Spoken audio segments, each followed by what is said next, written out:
Good morning, everyone, and welcome to the Two Sisters podcast. Today is Wealth Wellness Wednesday, and my name is Janis, aka Wellness Diva 5.0.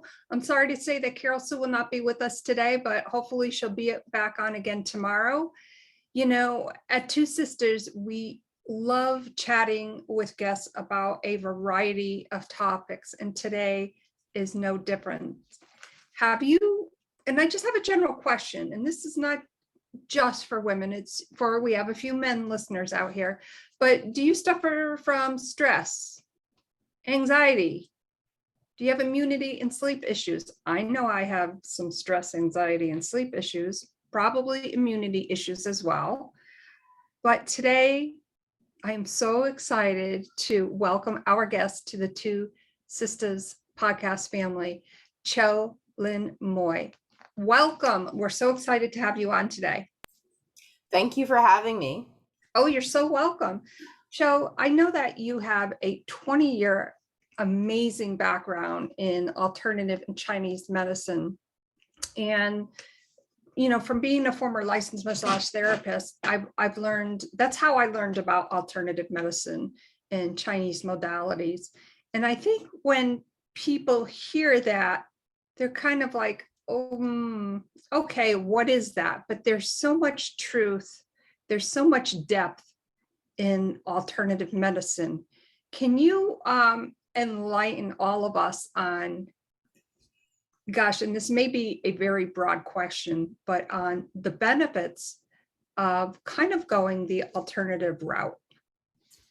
Well, absolutely. And I just want to share with you that, my route to going into, we put down alternative Chinese medicine, acupuncture Chinese medicine, or it's called TEAM, traditional East Asian medicine is, we call it alternative.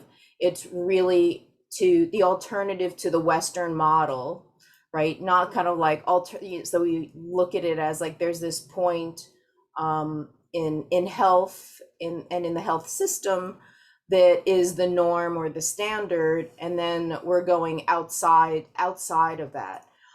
So I also want to share that I ended up on the path to Chinese medicine also as a massage therapist, right? Because I went to massage therapy, and the more I learned about Eastern foundations, the more questions that I had about it, that were much broader and much more in depth than the, biomedical, we're moving, blood and lymph tissue or lymph.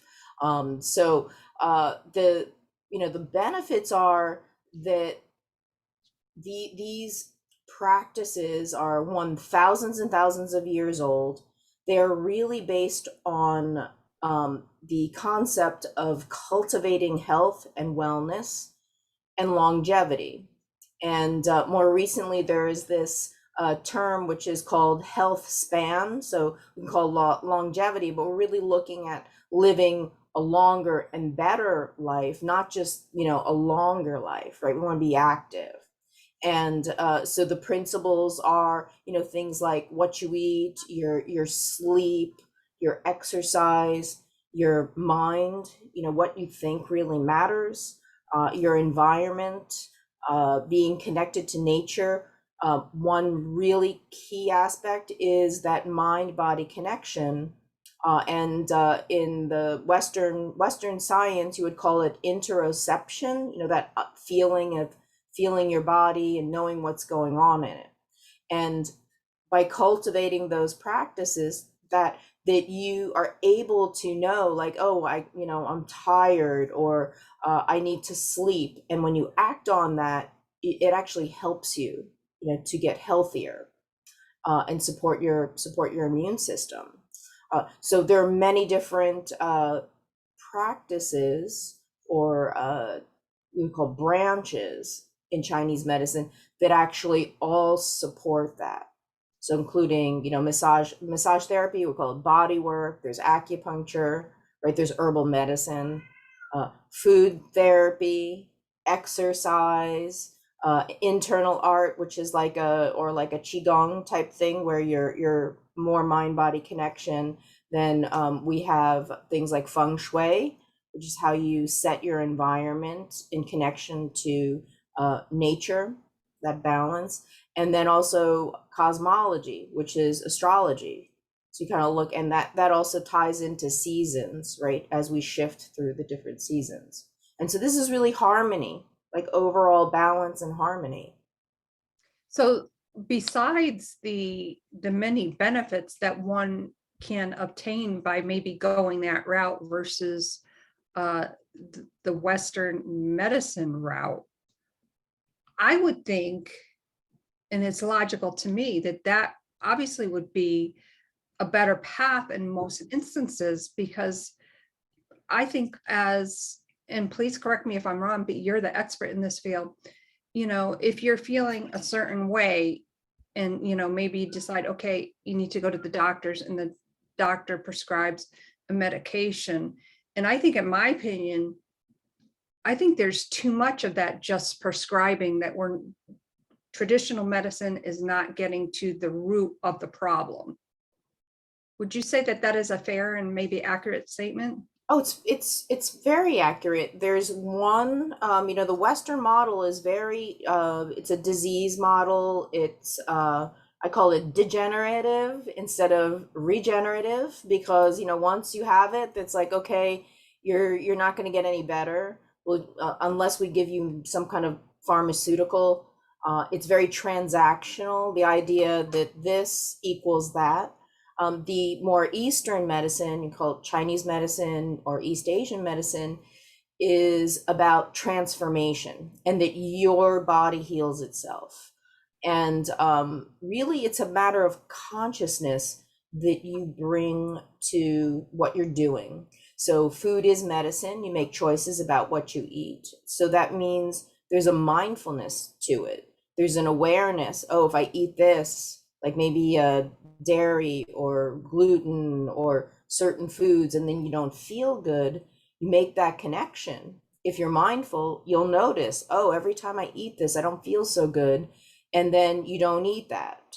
Or, oh, if I stay up late, I don't feel so good in the morning. I don't feel great. I feel so much better when I sleep. Or I get up and I go for a walk. I go outside. I breathe, do breathing. So when you're aware of that, then you're like, oh, I know how to run this body of mine and how to make it feel better, right? So if you don't really know your body and you rely to go somewhere else for someone to give you a pill, then you're also not understanding how to be well. Okay? So you can still take a pharmaceutical, it's the consciousness around it, right? If you're like, oh, I don't have to worry about my food, I take this medication, so my blood pressure is okay, my cholesterol is okay, right? We see that, oh, my blood sugar, oh, I don't, yes, diabetic, but, I'm fine because it's all controlled. And so that's an aspect of not really being connected to your body in a way that you're making the right, like making good or better choices for yourself. And those are those moments where if we don't do that, then we end up in an office being prescribed medication where they'll say, you know what, you're gonna have to take this the rest of your life. And a lot of that is because, one, the medical schools, how they're trained, and or not trained. And then the other is this: oftentimes people just don't do the work. They're not going to exercise to lose weight. They don't want to change how they're going to eat. They give up, right? Because they don't have the connection of that this action is what's going to make a difference, either negatively or positively. And because of the way our system is, of, let's say you go to a physician, it's 15 minutes or less, that it's just easier to write a prescription. And oftentimes many doctors don't even really like offer to say, oh, a little bit more, the next step, go and see a nutritionist, go and start to there are programs. You need to get a handle on this, because they also don't believe that people are going to do anything or change. So why bother? And so that's really, I would say, a shame around, because then there isn't that relationship, right? So East Asian medicine, Chinese medicine, there is also the relationship with your practitioner. It's really this aspect of working together in collaboration to help you get better. And you're going to learn how to do that too. So you can do things, right? That, like, most of the time, by the time someone ends up in an office, they've been doing all kinds of things, right? So they're going to go back out and do them again. And you really, if they know how to make better choices, then they can do that. Right. And I think you brought up something extremely important. It's about the connection. And because I can connect to good habits and I can connect to bad habits. But if I am not connecting with the signals that my body is telling me, like, for instance, you mentioned if someone is sleepy, they need to get more sleep, or, however it was worded. And, it just goes to I'm thinking of Hippocrates right now, because you also mentioned food is medicine. And Hippocrates, what was it, the 1400s, I believe? Let thy medicine be thy food. And I'm going to mess up that phrase, but he really was at the pinnacle. What he said still stands true today. And if we're not taking those signals, if we are not making that connection, if we are not listening to what our body is trying to tell us, then we are, in a sense, disconnected. We're totally disconnected. And it's interesting you said the thing about sleep, because when people are tired and they're not really getting really restorative sleep, oftentimes what will happen is, like, they have coffee or they have a stimulant to give, to help them have the energy, and not really go, oh, you know what, I need to work on the sleep. Instead, they're like, well, I can just take this thing and get energy, and ignore what is the cause.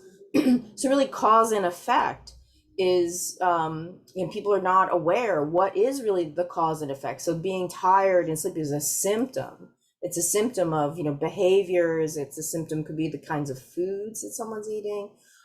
It's like it's like all of those things, right? Staying up late, habits.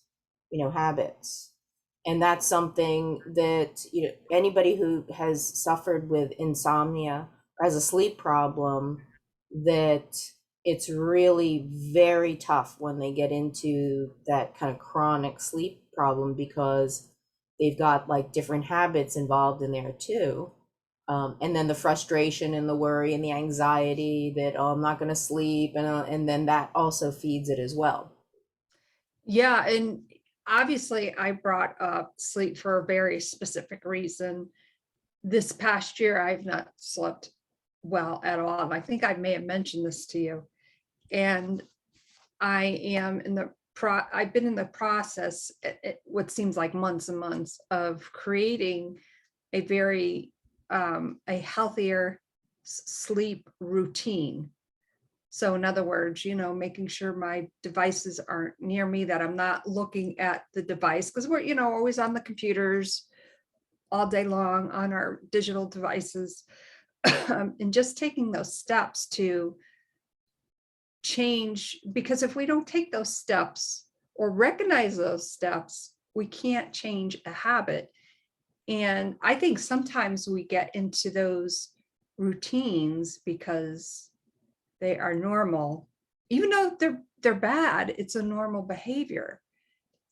And once I really sat down and said, okay, I see a pattern here, what can I do to change that? When you work with a client like that, what would be obviously we're specifically talking about sleep right now, but what would your suggestion be for them for starting a healthier habit? Great question.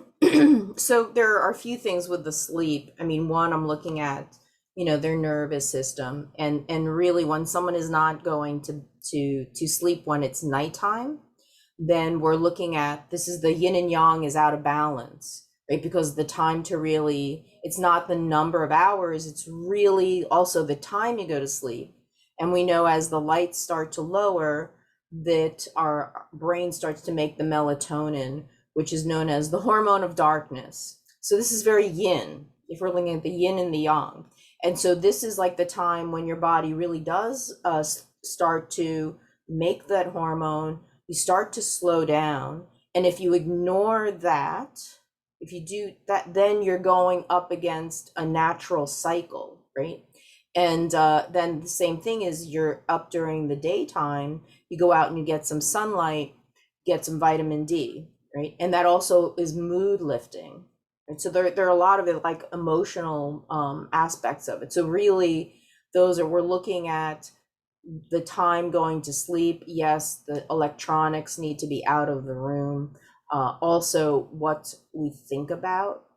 So oftentimes people before they go to bed, they think about, all the things, what happened today. And usually they tend towards thinking about all the negative things, and then all the things that they need to do for the next morning. Mm-hmm. And that is giving their brain a job, like something to start worrying about for the next day. And that also kind of like stimulates the stress hormones. And then of course what happens is that it's difficult to sleep, right? Mm-hmm. It's difficult to sleep. During the day, we're looking at, stress regulation. Like the more stressed we are, that later on we've got cortisol in our system, and that's one of the things that will wake you up, right? That's how we wake up. It's like higher levels of cortisol will pop up. So when I'm working with someone important, they get acupuncture. That helps to reset the nervous system. Right? That's like a really big thing. So we need to interrupt their pattern in a way, help to reset their nervous system, and then look at the other things that they're doing. Now, one of the biggest challenges is when someone says like, oh, well, this has never happened to me before. I could always go, on 5 hours sleep, or, that they kind of want to ignore that all of the things that they've been doing have been contributing.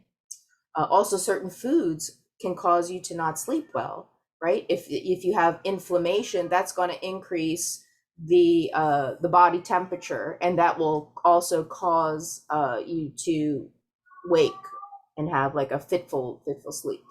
Now, one of the most important things is we know is that why sleep is so important is because if you don't get enough sleep, we actually produce the amyloid enzymes, which are linked to dementia. And so poor sleep, like not enough hours of sleep. And it's not just the hours, it's the deep and the restful sleep is one of the biggest contributors to things like heart disease, diabetes, for sure. They know it really interrupts the blood sugar levels. And then of course the problem is the memory, right? We have a huge problem of people developing dementia, Alzheimer's. Mm-hmm. And then also we take so many medications that clog our system and create inflammation in the body.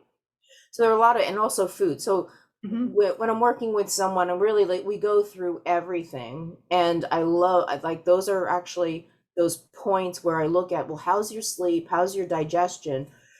Because those are really good indications that something is off. And there has to be a point that we can focus on and that can be measured, because if you sleep well, you feel good. Right? Your mood's going to be better. If you're cranky, mm-hmm. You don't get enough sleep, you get cranky and become an unpleasant person. And then people respond to you differently. And then there's that escalation of, stress, and then we get into the cycle of it. That I love how you explain that. And I know personally for myself, I was the first one, what you were talking about, when we first get into bed, we're like thinking about our day and what we did, what we didn't complete, thinking about tomorrow. And I stopped doing that to a certain degree. So what I've been doing is, when I'm washing up for the night, brushing my teeth, I'm like, if I feel that I need to, recall something so that I can write down a quick note, I'll give myself like 5 minutes and I'll set the timer on my phone. And once that 5 minutes goes off, that's it. I'm done. That works. I will tell you, sometimes that works, sometimes it doesn't. I typically don't have a problem falling to sleep, yet I wake up in the middle of the night like, oh my God, do I have another message I need to look at? And that I know, and I've shared with many people, excuse me, is related to my son's accident last year. Like, oh my God, So I was talking with somebody yesterday and I said, I think I've finally gotten to the point where I know that I have to that fear of getting a message in the middle of the night. Now I know that it's going to take some time probably, and it'll take a different type of process. I'll need to come up with some different mechanisms maybe. But I love what you also said about, what you were talking about, the enzymes, and that we're not typically making enough. And then you also mentioned dementia. And we seem to be hearing a lot about dementia these days. It seems, and please correct me if I'm wrong, it seems like dementia is on the rise. Like I've never noticed it. Like I know so many people that have dementia now, and I find that very alarming. So what I'm going to tell you there, this is something too. Yes, there's the poor sleep, definitely the sleep, the stress. Mm-hmm. Because the more we have stress and triggered, which is also why don't look at your, the news. I was like, don't even. Most of the stuff is meant to really catch your attention, and it's really like something like, oh my God, what happened? Disaster, because it gets you to click. Right. And so it constantly engages the news. And most of the stuff is, the headlines are meant so that you like to grab your interest. The other thing too is the stress hormones actually stimulate the amygdala, which is a part of the brain that is responsible for using through your senses, detecting danger. And when that happens, it causes us to go into more of that limbic brain, more of the reptilian, fight or flight, very survival mode. It also, the amygdala ends up getting bigger. And then what happens is the hippocampus, which is right next to it, actually shrinks. And that's responsible for memory. So what you have is the more triggered people are, and we've been, the last couple of years, it's just been like, oh my God, what's next? And we ran out of toilet paper, or, that there's so much of fear that has been triggered that we've been on this like hamster wheel and have not been able to reset.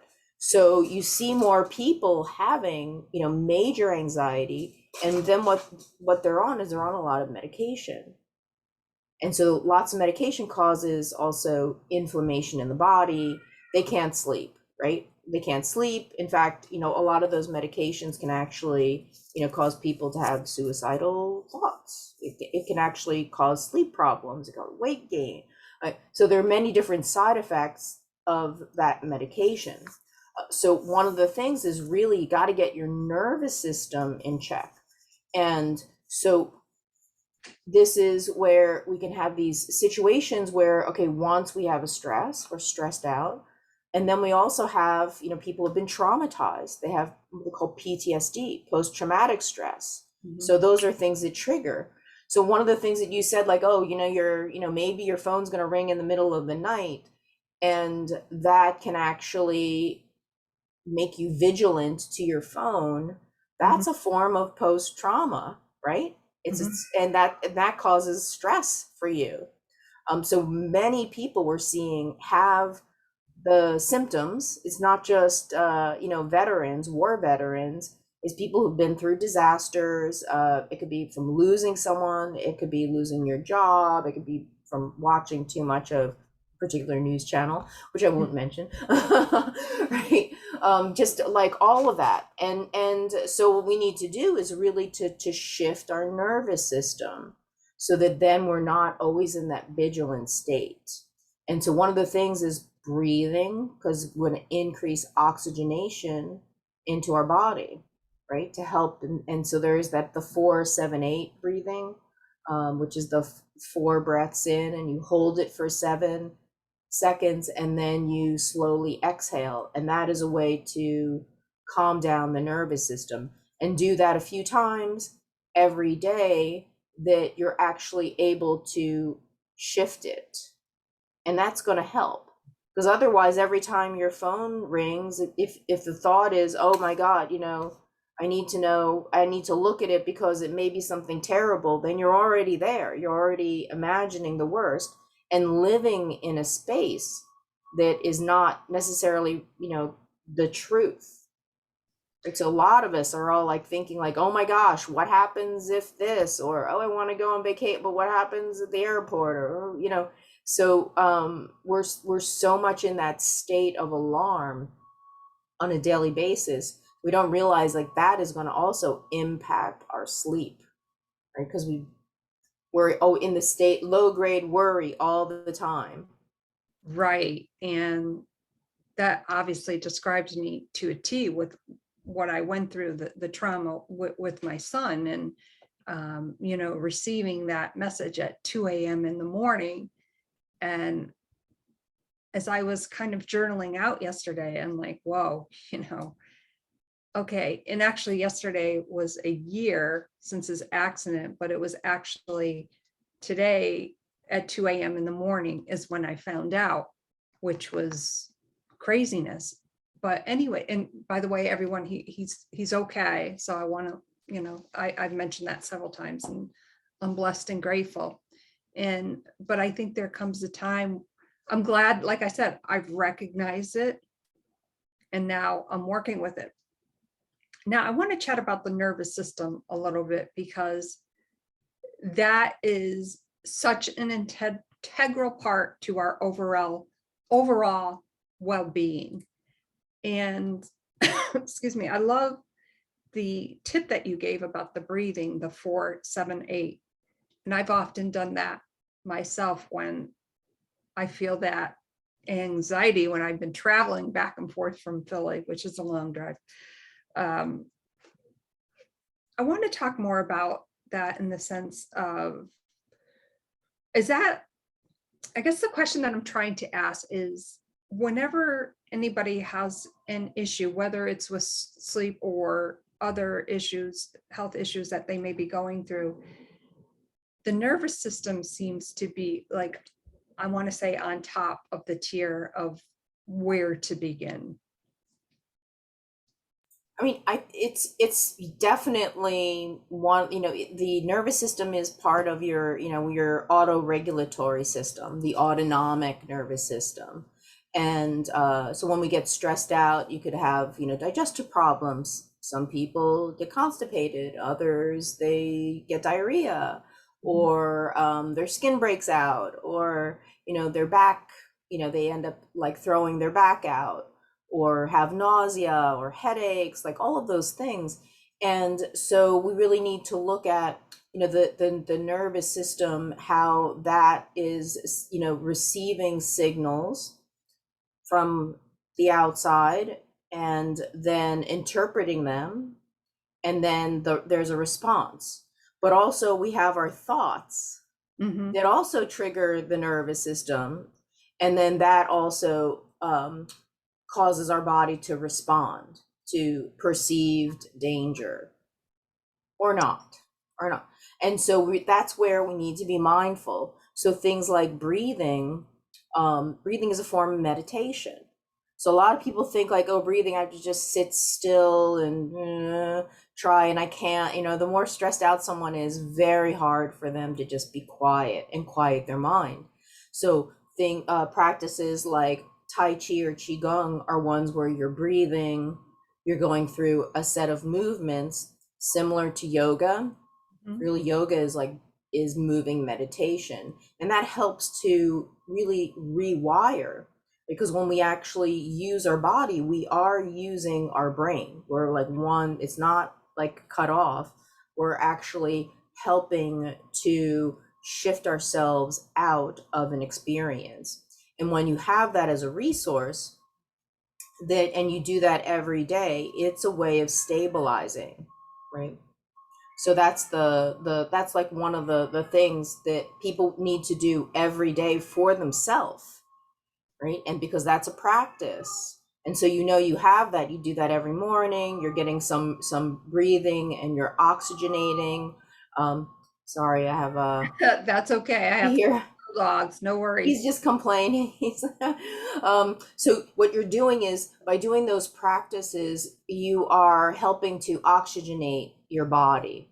So you're breathing in rhythmically, the inhale and the exhale. So you're inhaling the clean air, and you're exhaling the toxins. And at some point, this oxygen exchange goes throughout the entire body, and all of your cells are responding as one. And this idea of being connected, that you're inhaling, and all of the cells are getting the oxygen and then pushing it out. And that's that feeling of wellness, and you're clearing your system. And so when you have this power, then something happens, that you're in control of your body, you're in control of your responses. You know what you can do to help calm down a panic attack, right? You have those resources.